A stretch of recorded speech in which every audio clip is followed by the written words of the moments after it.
All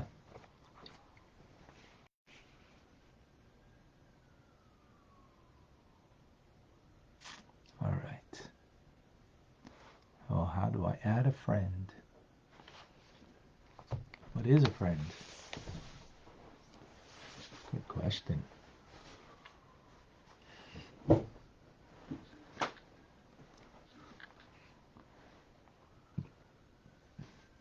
As a friend will be your yes man, and therefore say yes to whatever you say, to be supportive of everything that you do. Is that a good friend? Or is a good friend someone who is supportive, accepts you for who you are, but at the same time helps you to become who you could be?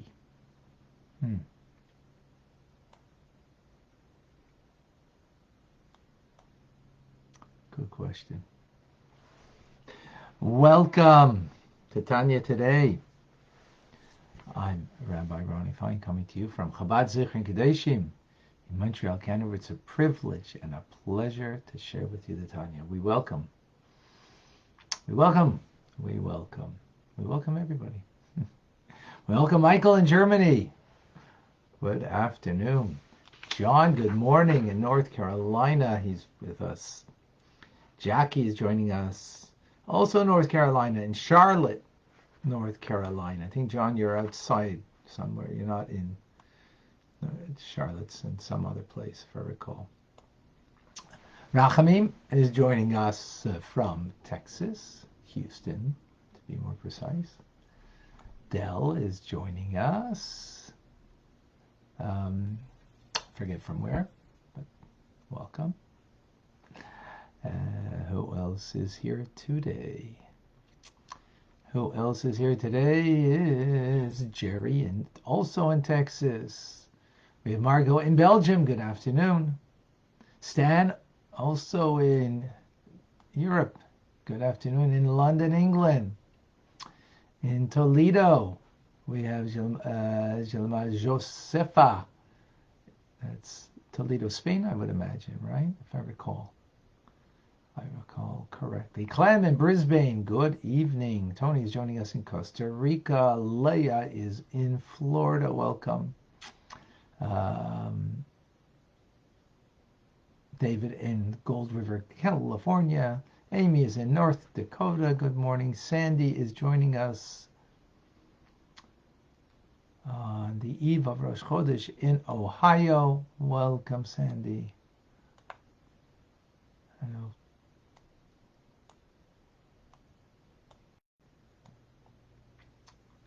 Liba in New York. Rena is in Colorado. Daphne is a thriving Thursday in South Carolina. I know it. For some reason, I don't know why it jumps when a new name comes in, but so it is. Eugenia in Calgary, welcome. Jane is in the Philippines. Good evening. We have with us on Instagram Lily in Israel, Akoy in Lima, Peru. Eitan has joined us. In Phoenix, we have Andrea. Welcome. The sage is greater, okay. We have Chabad MM. Welcome aboard. How's Kabbalah connected with Torah? Okay, stay and join us. You'll find out. We have Heat Doctor in sunny Florida. I guess you need a heat doctor there, that's for sure. Jennifer, welcome in Minneapolis.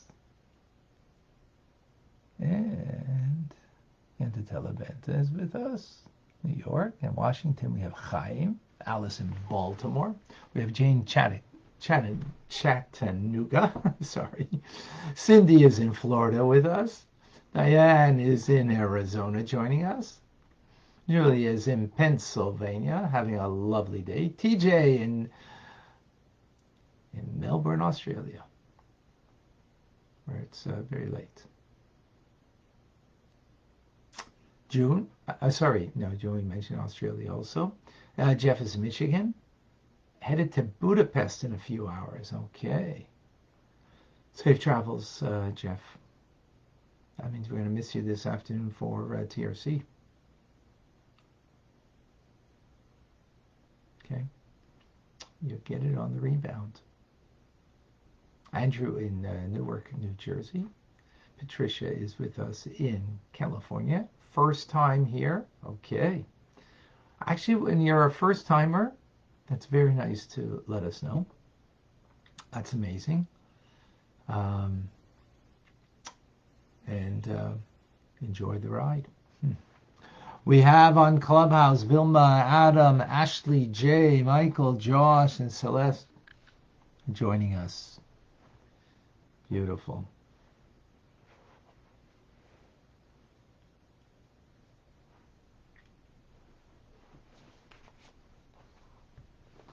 Sorry, 1 second.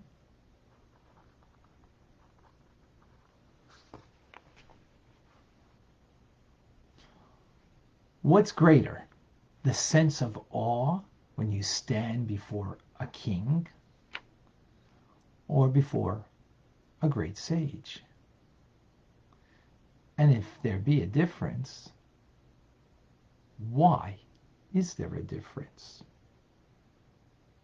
We'll get into that later, or soon, rather. How do you look at your hand?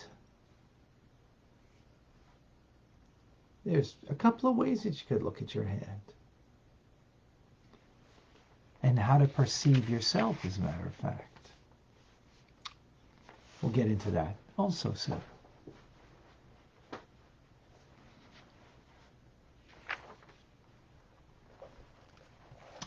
Our sages say that if there is no fear of God,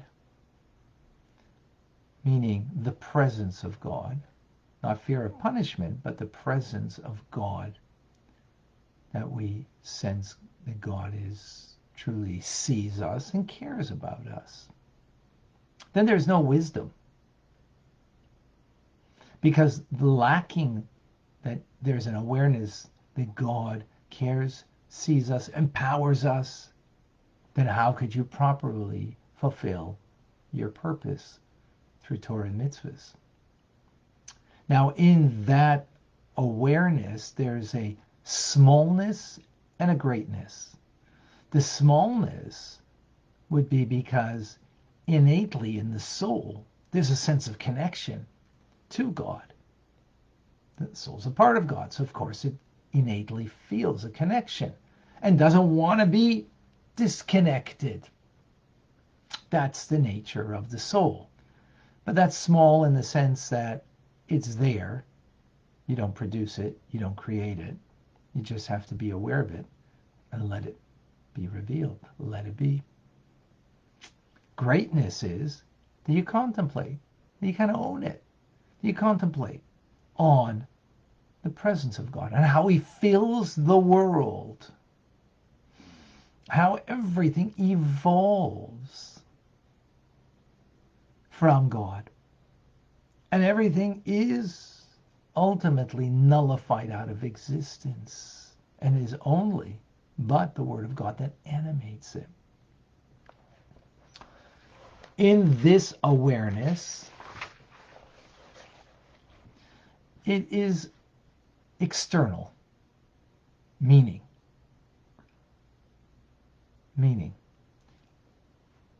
This awareness is that there's a world. And when you meditate upon the world, you come to appreciate, to perceive, to know even that the world is really the spark, the Word of God that animates it. But like the king that wears garments, right, and therefore is concealed by the garments, likewise, the materiality of the physicality of something conceals on the king, on God, on the presence of God, the realness of God in everything.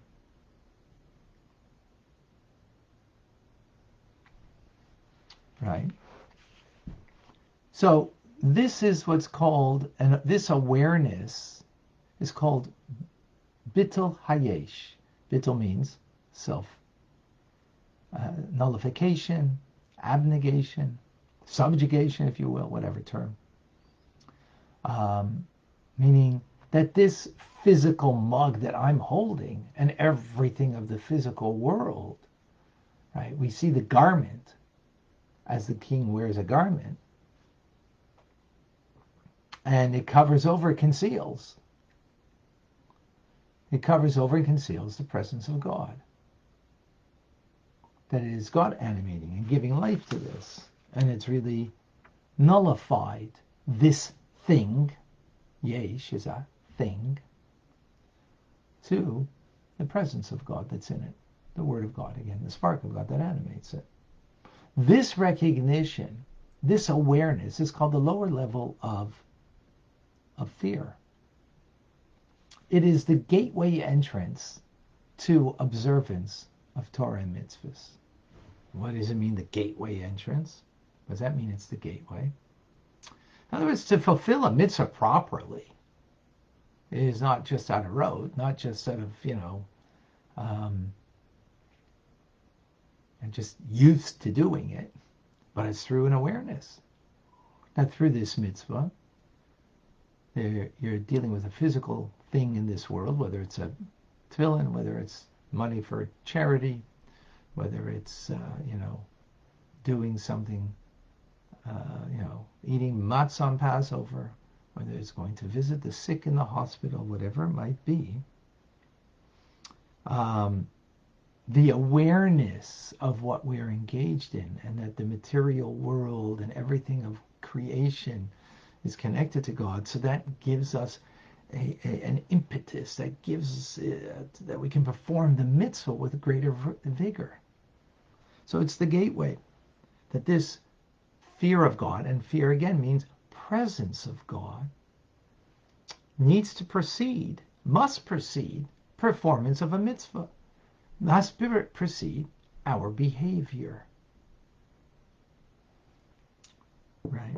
Think about it for a moment, that if we have the presence of God, before you're going to meet your friend, or you're going to speak to your boss, or you're going to deal with your children, or you're going to whatever it is, you're going to do it differently. You're going to speak differently. You're going to behave differently. So this is the idea of the lower level of fear that precedes our behavior, our fulfillment of Torah mitzvahs.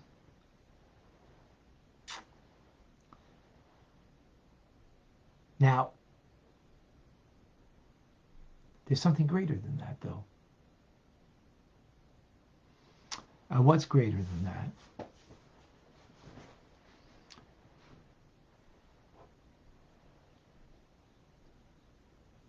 Well, let's use the metaphors. Let's use some metaphors here. When you stand before a king, the sense of awe that one may have would be not because the king is so great personally. The king may be,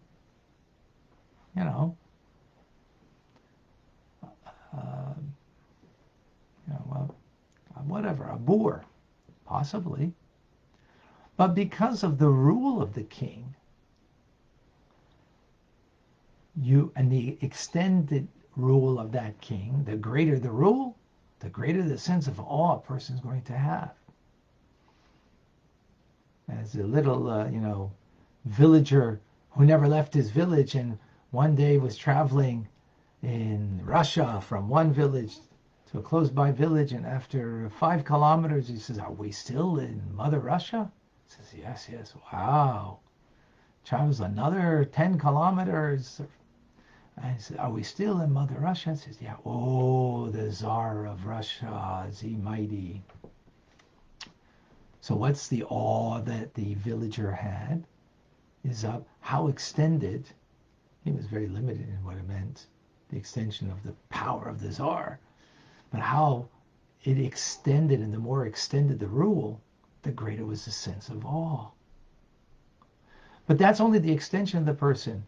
It's not the person themselves, because the king could be a boor in himself. So the awe comes from the externality of the king. And so the metaphor for that is the awe comes from the externality of seeing a physical world and sensing that in that physical world there's a presence of God. So the awe comes from seeing the Grand Canyon. You say, ooh, wow, mighty God. So it's not directly of God, but it's the extension or the reach of God, so to speak. Wow, how powerful. Look what he created through him. But then there's a greater sense of awe. And that is metaphorically of a great sage. Or for me, experientially, that was of Lubavitcher Rebbe. Standing before the Rebbe, I was in complete awe that I could barely bring out a word or two to say. And it wasn't because of his great rule that he had thousands of people in line waiting for him, and he has tens and hundreds of thousands of people around the world who admire him and are his followers. No, that's his extension. That's the rule of the king. But it was because of his personhood. Because I know and believe of his greatness, of a person, of a holy individual. I'm standing in front of a holy person. And that shakes you to the core. That's a much more deep and profound sense of awe. That is what's called bittul b'mitzias. That's called that you are completely not. The first kind of awe is that there's a world. There's a mug. There's a Grand Canyon. There's a birth. There's a person. They're a thing. They are something. They're a yesh. When you ponder it a bit more, some things take great preponderance, like the mug, that there's a presence of God here. And other things, like a birth, take much less. And that thing we recognize is, a divine and godly reality. But it's a thing already. That is ultimately something that beyond the garment that conceals it, that it's really godly, or godly spark in it at least. Not godly, but godly spark that animates it. But then bittul b'mitzias is the sense that, oh no, that's not me, or there's a thing here. There's no thing, right? No thing but God. Not you starting with a thing and recognizing that really, no, it's a godly thing. No. There's no thing here but God. When you stand before a holy sage, you don't sense yourself. You don't sense that I am also a somebody. No. Completely no thing. So likewise with God, the inner aspect of godliness in this world is that it's only but God. Not that there's a world and it's nullified, but the only thing, there's no thing but the divine. And this is the idea, as our sages say, if there is no wisdom, there's no fear. This is the idea, no wisdom, meaning chokhmah. Chokhmah is the word koachma, the power of what? Of nullity. This is the level of where there's complete sense of nullity, no sense of self. Right? And as chokhmah comes from ayin, from nothing, because it comes from and is the vehicle for the Ein Sof, for the infinite of God.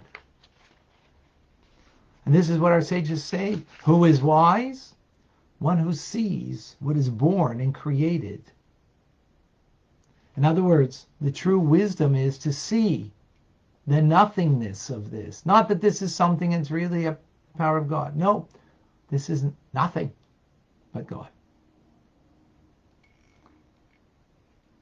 That's a very high level.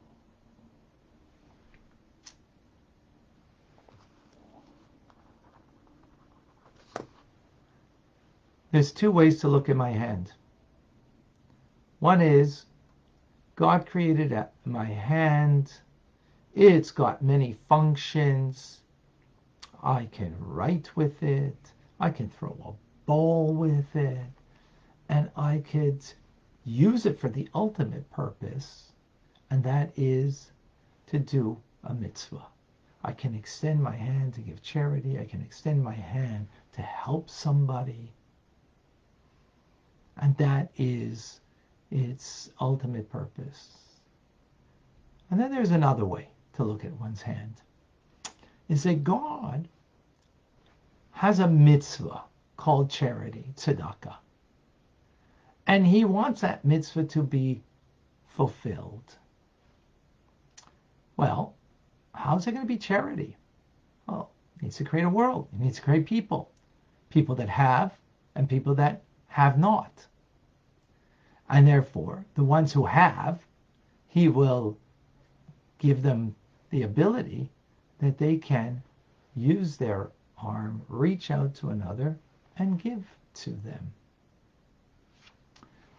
The second way of looking versus the first is as follows. The first is saying, I have a hand. A hand is a hand. And what's the greatest thing I can do with a hand?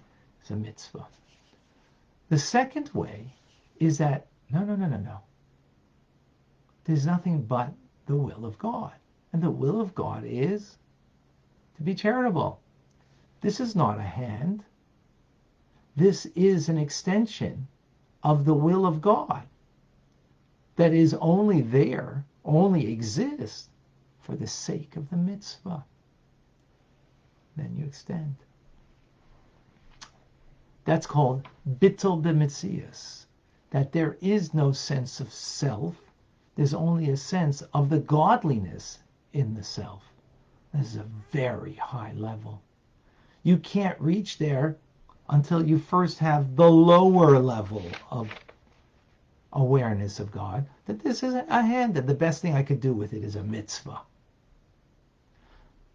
From there, we can come to the greater awareness, yira to ilah, the higher level of awareness of awe, of fear of God, is that this is nothing else but godliness. And its only reality is godliness. And therefore, it will be only but perceived and used as a godly vehicle. This is the idea, behold, the fear of God, that is wisdom. As wisdom, we said, is koachma, the power of what? Of nullity. So this fear of God, or awe of God, is wisdom itself, meaning it's the wisdom which is the bittul, the nullity, in awareness in our minds that I, and for that matter, everything in the world, is only but an extension of the divine, is only reality, is but the divine. And that is when you stand before a holy person, you know them and believe that what they are is nothing but an extension of God. They're nothing for themselves. No will, no whim for their own, but a mirror reflection of the divine. And hence, when you stand before them and aware of that, in that moment, there's a sense of utter nullity. That's not a common sense of feeling to have. The common feeling we'll have, or that we should, the first one to try to achieve, is there's a world out there. Yes, I have a hand. And come to an awareness to think about it. Yeah, but, come on. What's the best thing I could do with this? Let me reach out to another and give. From there, we start with that. That'll be amazing. You need to be aware at the same time that we can reach to even a higher sense, at least from time to time. At least we need to be aware that there's something even greater than that. First level. Powerful stuff. Every day the Alter Rebbe gives us things. My gosh.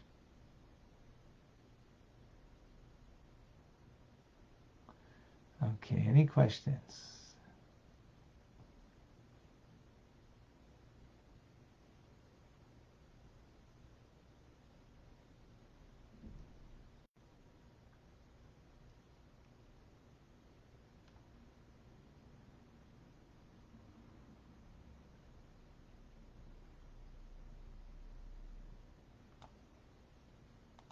I don't see any.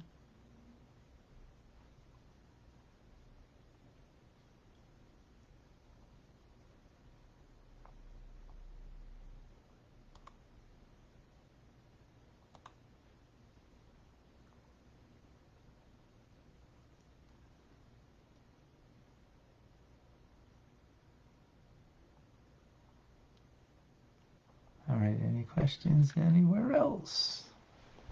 I guess we're having clarity today.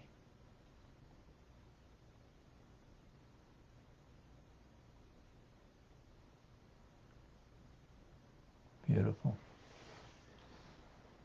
All right. Folks,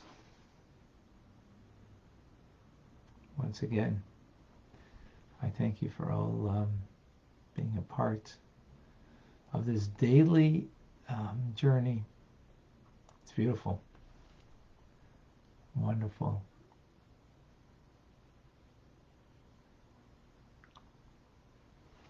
You know where we're going tomorrow, folks? Till now we've been speaking about the fear/awe of God. Tomorrow it'll be about love. It'll be about love. And it's not all you need is love, because as we've been learning, everything really starts with the sense of the presence of God, which is the fear of God. Laurie, maybe off topic. I'm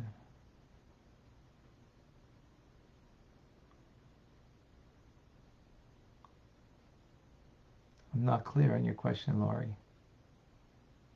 I don't understand it. How are people made to feel false Messiah is holy?